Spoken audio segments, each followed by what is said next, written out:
வாழ்த்தி மகிழ்வோம். அகத்தவம் ஆண்டின் ஒவ்வொரு நாளும் ஜூன் 22 பதிவினை காண உள்ளோம். ஜூன் 22 பதிவாக நாம் ஒரு சொல்லில் கூற வேண்டுமென்றால் விதி என்று கூறலாம். விதி என்பதை கரந்துரை சொல்லாக விளைவின் திறனாற்றல் என்று கூறலாம். நல்லொழுக்கத்தை பின்தொடர்வதில் நீண்ட ஒழுக்கத்திற்கு பிறகுதான் தெய்வீக கொள்கைகளை பெற முடியும். நல்லொழுக்கத்தை பின்தொடர்வதில் நீண்ட ஒழுக்கத்திற்கு பிறகுதான் தெய்வீக கொள்கைகளை பெற முடியும். ஆசிரியர் தொடக்கத்தில் தனது மாணவர்களுக்கு கணிதத்தின் சுருக்க கொள்கைகளை கற்பிக்க பள்ளி ஒருபோதும் முயற்சிப்பதில்லை. அத்தகைய முறையால் கற்பித்தல் வீண், கற்றல் சாத்தியமற்றது என்பதை அவர் அறிவார்.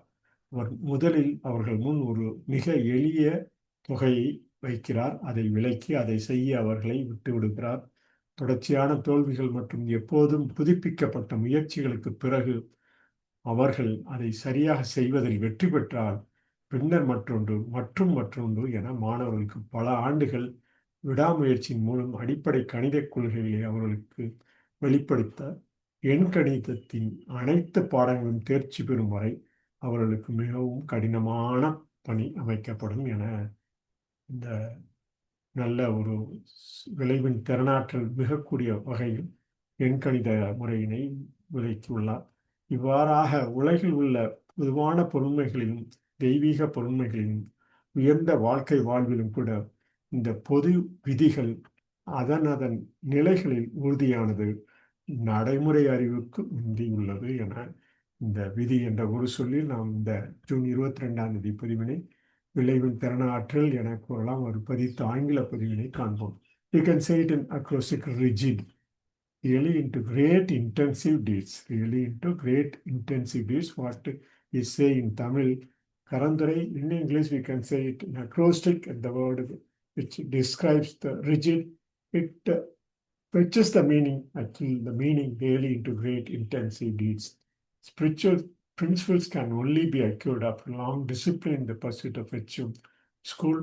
Schoolmaster never attempts to teach his pupils the abstract principles of mathematics at the commencement. He knows that by such a method teaching would be vain and learning impossible. He first places before them a very simple sum, and having explained it, leaves them to do it. And after repeated failures and ever renewed effort, they have succeeded in doing it correctly. A more difficult task is set to them, and then another, and not until the people have, through many years of diligent applications, mastered all the lessons in arithmetic, does he attempt to unfold to them the underlying mathematic principles.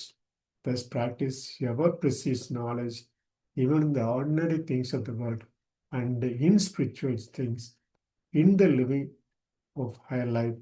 This law is rigid in its exactions.